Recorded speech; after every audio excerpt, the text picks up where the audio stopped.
cold came first. It always does on Orkney. A fisherman finds a woman standing on a flat rock at low tide, weeping into the dark Atlantic water. She has no clothes. She has no name. She holds out her empty hand and asks for something he cannot understand in any language he recognizes. He takes her home. He tells the village she survived a wreck. Nobody asks questions. The sea takes enough men that a survivor needs no explanation from anyone. But there is no wreck. There is only a skin he found first, folded on the rocks, a skin he locked inside a sea chest under the bedroom floor. Every night he hears something pressing against the wood from below, slow, steady, patient in a way that animals are not patient. 7 years pass. His youngest child finds the chest while playing near the floorboards. The woman stops weeping in the middle of the afternoon and walks toward the door.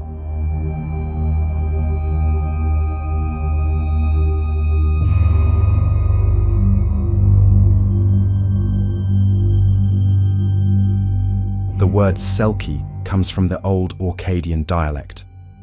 It means, simply, seal. Nothing more. No mystery embedded in the etymology. Just an animal the islanders knew by sight and sound and smell. Orkney is 49 islands at the edge of the North Atlantic, where the Arctic current pushes south and the light behaves differently than anywhere else in Europe. Winter days last 6 hours. The sea never fully warms. The grey seals that haul out on the skerries there are among the largest in the world. Their bodies stretch to 9 feet. Their eyes are disproportionate to their skulls, dark and round and fixed on the middle distance. Most people who look directly into a grey seal's eyes describe the same experience. The gaze holds too long. It does not read as animal. It reads as recognition. Folklore rarely invents itself from nothing.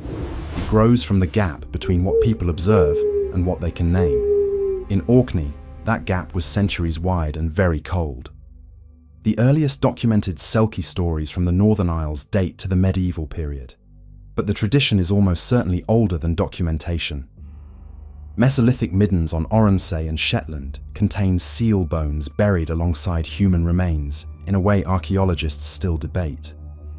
The most straightforward interpretation is ritual. These communities depended on seals entirely. Seal meat, sealskin clothing, seal fat burned for heat and light through the winter months. The line between dependence and reverence has always been thin in cold places. What crosses that line in Orcadian tradition is a specific behavior. Grey seals spy hop. They rise vertically from the water and hold position at the surface, watching the shore. They can maintain this posture for minutes without any visible effort. In salt fog, at distance, in the low amber light of a northern morning, the spy-hopping silhouette is not immediately recognizable as an animal. It presents as something standing, something watching, something that chose to look. The fishermen of Orkney and Shetland saw this over generations and built a story to contain what they saw. The story said, "That is not a seal watching you. That is something that used to be something else." The word for that something else was Selkie, and every version of the story across every island carried one fixed rule: you do not kill one. To kill a Selkie is to kill a kinsman. In the Macodrum clan of the Outer Hebrides, the rule was not metaphor. They called themselves the Macodrums of the Seals and meant it literally. Their ancestor, they maintained, had taken a seal woman as his wife by force. The evidence they offered was physical and persistent. Several members of the clan were born with syndactyly, webbed fingers, hereditary, recurring across generations. The skin grew back when cut. The midwives expected it. A folklorist named Walter Trail Dennison documented a separate family in Orkney in the 19th century. He used the pseudonym Ursula for the woman at the center of the account. Her children had webbing between their fingers and toes that required periodic trimming. Dennison noted he was related to the family. He did not specify whether the condition appeared in his own line.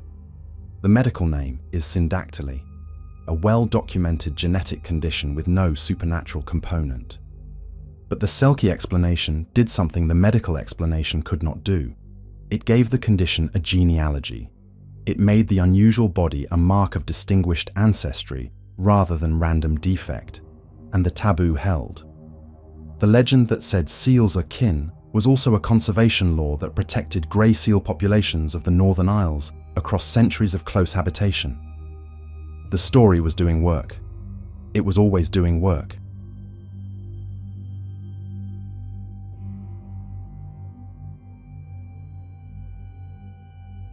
The stolen skin story is the oldest and most persistent version of the Selkie legend. It follows identical structure in every telling, across every island, across every century in which anyone wrote it down. A man finds a seal skin on a shore. Nearby he finds a woman, weeping and without clothes. He hides the skin before she can reach it. She follows him home because she has no other direction to go. She becomes his wife. She bears his children. She keeps his house with unusual competence. And every morning, when the tide changes, she stands at the door and looks at the water. Folklorists classify this as the swan maiden motif. Versions appear in Norse mythology, in Japanese kitsune traditions, in Inuit oral history, in the stories of the Chinook people at the mouth of the Columbia River. The stolen garment that holds a supernatural woman in human form is one of the most widely distributed narrative structures in the world. The Orcadian version differs from most in one specific way. In the majority of swan maiden tales, the woman escapes when she finds her garment. She disappears and is not seen again. The story ends. In the Orkney tradition, there are children. They stay. The tale of the Goodman of Wasteness is the most complete surviving version. Denison documented it in the 19th century from oral accounts still actively circulating in the islands. The Goodman was a farmer on Westray who showed no interest in any woman of the island despite being a good prospect. One morning, he walked the shore and found a group of Selkie folk sunning on a flat rock, their skins laid out around them like discarded coats. He hid behind a boulder. When the Selkies moved toward the water, he ran forward and grabbed one skin from the rocks. One woman turned back for it. He was already walking away with it folded under his arm. She followed, weeping. She had no other direction available to her. He married her. He locked the skin in a sea chest and hid the key. She bore him 7 children. She was, neighbors noted, an excellent mother. Her daughter one afternoon mentioned to her father that she had seen a beautiful pelt folded behind the hearth. He went to check. The chest was open. The skin was gone. He ran. She was already in the water. He watched from the shore. The children gathered around his legs. The smallest one waved at the water. The Goodman searched the shoreline for the rest of his life, but there was always the same grey seal watching from the water at low tide, motionless, patient, eyes above the surface. Every version of the tale ends at the waterline with a man looking at a seal that used to be a woman who used to be his wife. The seal does not come back. The man does not stop looking. Denison collected at least a dozen distinct versions from across the Northern Isles. The structure was identical regardless of island or generation. The location of the hidden skin shifted, sometimes a rafter, sometimes a locked chest, sometimes mortared beneath a hearthstone, but the ending never changed. She always found it. She always left. The man always stood at the waterline, watching a seal he could not prove was her and could not stop believing was. That convergence is what the tradition preserves, not the magic, the mathematics. Lock something inside a person and they will find it. It does not matter how well it is hidden or how long it takes. They will find it and they will leave, and you will stand at the water looking at what you made them become.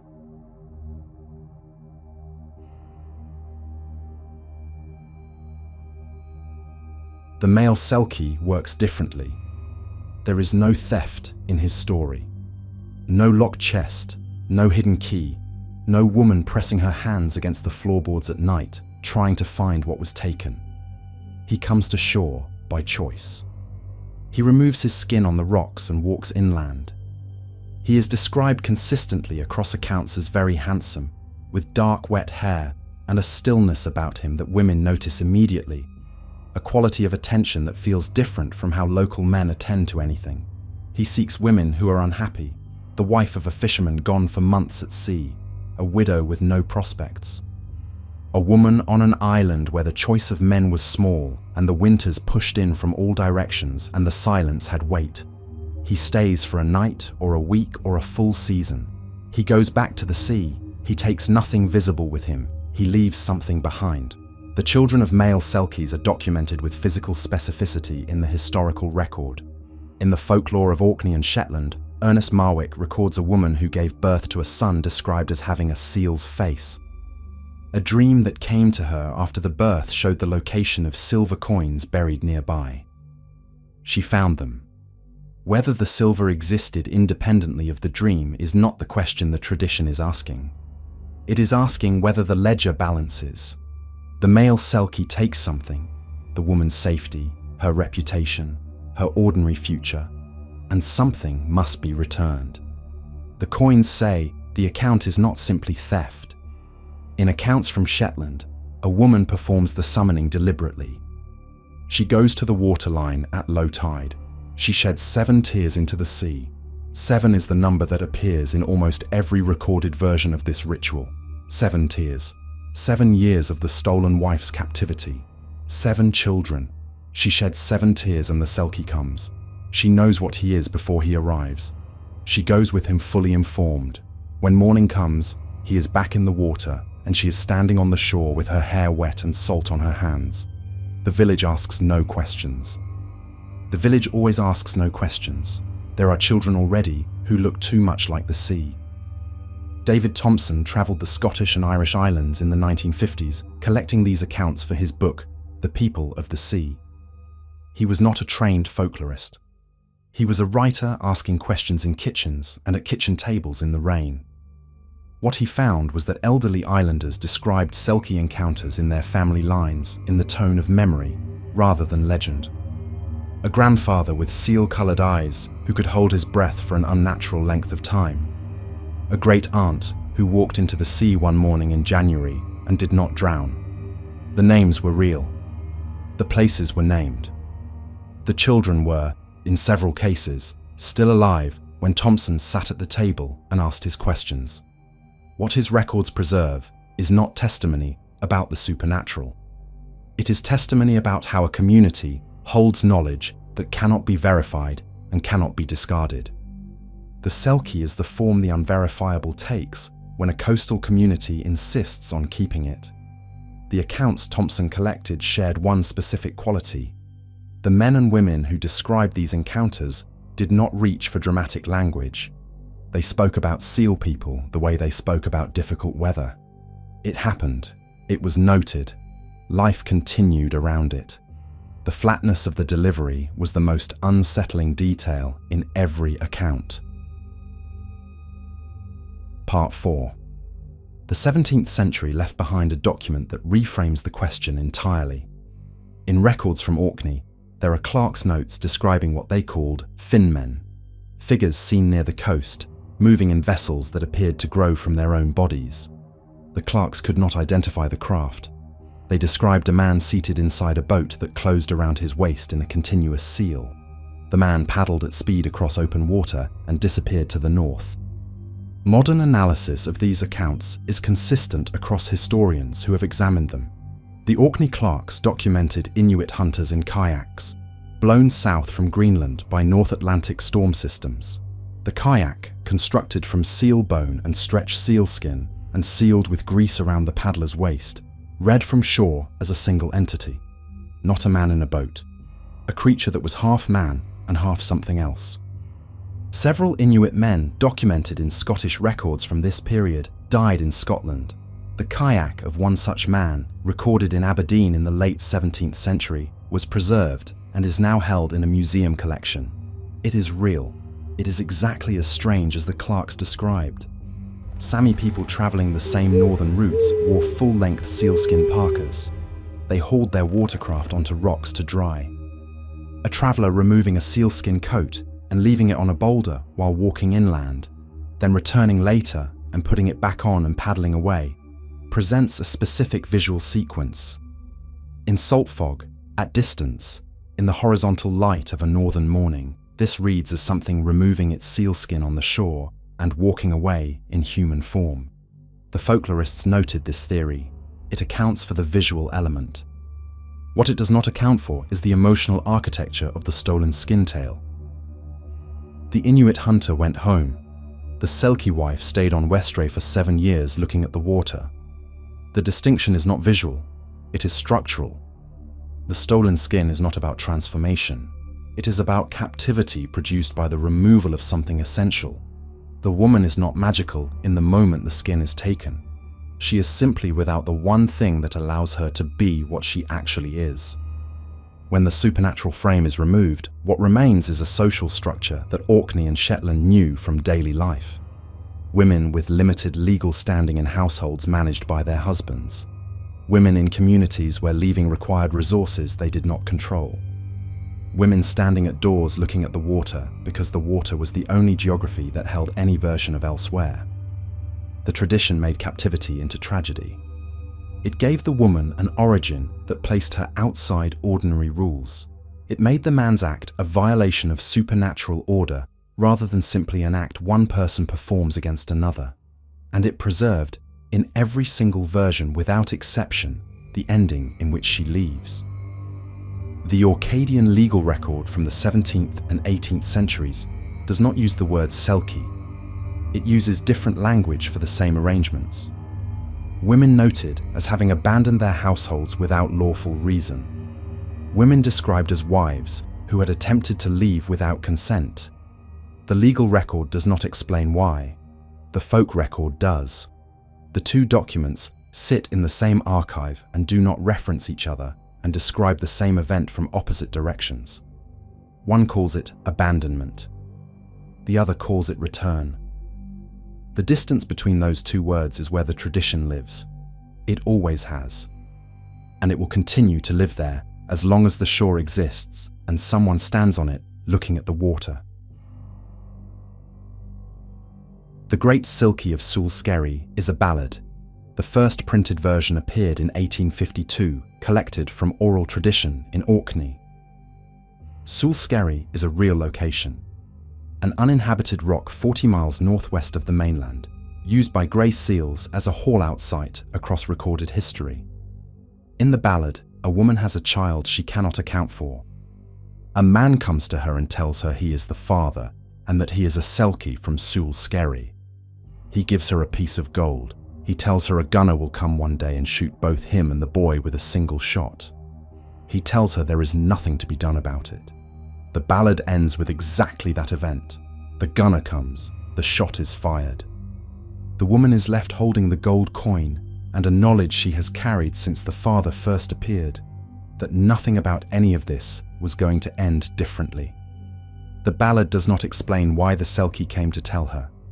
He could have appeared, given her the gold, and returned to the sea without the warning. The warning changes nothing. The boy dies regardless. The Selkie dies regardless. The woman stands on the shore regardless. He comes to tell her because the tradition requires that she know. The knowledge does not protect her. It does not protect the child. It simply ensures that when the shot is fired, she is not surprised. This is a specific category of grief, not the grief of sudden loss, which arrives without preparation. The grief of confirmed anticipation. The grief of a warning that arrives with no mechanism for prevention attached. Every family within sight of Sule Skerry understood this grief from practical experience. The sea produced income, and the sea took men without pattern or fairness or advance notice. The drowned fisherman left no ballad. The families left behind had no form for the feeling. The Selkie father, who cannot save his own child, gave a face to something impersonal. The warning he delivers is the sea itself arriving at the door and announcing what it intends to do. The woman cannot stop it. She can only know it is coming. That is the function of the ballad, not to frighten, to provide a container for grief that has no natural boundary, and would otherwise have no shape at all. The ballad was not performed for audiences in the oral tradition. It was sung in households, usually by women, usually in autumn evenings when the fishing boats were still out and the weather was changing. The seal on Sul Skerry does not know anyone is singing about it. The water does not care about the words. But the woman singing knows every word, and the knowing is the only thing she has, and it is not nothing. The chain of transmission runs back past the point where the collectors could follow it. What was being passed down was not entertainment. It was a specific technology for surviving the knowledge that the sea will take people you love and give no warning and no reason and no ceremony adequate to the scale of the loss. The ballad gives that grief a face and a voice and a piece of gold. That is what it is for. That is why it survived when so much else from those islands did not. The gold coin in the ballad is cold comfort, and the tradition knows it. But the act of being handed something before the loss arrives is the closest the old stories ever got to mercy. The woman holds the coin. The coin is real. She was there. The last community that held the Selkie tradition as living belief rather than cultural inheritance was documented in the 1950s. David Thompson found it by walking from house to house with no appointment and no methodology beyond asking whether anyone remembered anything about the seal people. What he collected was not the tone of myth. Elderly islanders in Scotland and along the Irish coast described Selkie encounters in their family lines, the way people speak about a relative who emigrated before they were born. The event was recent enough to be specific. The names were attached to real places. A grandfather who had never learned to fear deep water despite having no formal skill at swimming. A woman in Donegal whose mother had walked into the sea on a clear morning in March and reappeared 3 days later with no explanation and wet hair. Children in the Hebrides born with membranes between their fingers that the local doctor trimmed periodically, and that grew back within months. Thompson did not analyse. He sat at the table and wrote down what people told him. He let the accounts stand in the form in which they were delivered. What his book records, underneath the individual stories, is a culture in the last stage of holding something it knows is leaving. The communities he visited had been contracting for decades. Young people were moving to Glasgow and Edinburgh and not returning. The fishing economy was transforming around industrial equipment the small boats could not compete with. The language in which the old stories were originally told, Orcadian dialect, Scots Gaelic along the western coasts, was narrowing to the oldest generation. When that generation died, the words that had no equivalents in standard English would have no carriers. A living tradition does not require analysis. The grandmother, who did not kill seals, did not theorize about the taboo. She simply did not do it. The habit was installed in her before she could have articulated why. The explanation was something you absorbed from the shore itself over years of standing on it. What Thompson found was the last people who remembered the tradition from the inside. Not as belief exactly, because belief implies the alternative of doubt, as a habit of attention. A particular way of looking at the water that had been passed down so many times it no longer needed words. The grey seals are still on the skerries. They haul out on the same flat rocks the legends describe. They spy hop in the same cold water, watching the same shore with the same disproportionately large eyes. Nothing about the animal has changed. The shore has changed. The man standing on it has a different relationship to the sea than his great-grandfather had. He does not need it for heat or light or food. He visits it. He photographs it. He finds it beautiful in the way that things are beautiful when they no longer have power over your survival. The grey seal rises out of the water 50 feet from where he stands and holds its position, watching him with full and unbroken attention. He has no word for what he feels. The old word is gone from his vocabulary, and the feeling has no other name available in any language he was raised to speak. He looks at the seal looks at him. The water moves between them the same way it has always moved, indifferent and cold, and carrying everything that was ever put into it. The skin is still out there somewhere on the rocks. waiting for someone who still knows what it means to find it and what it costs to take it home.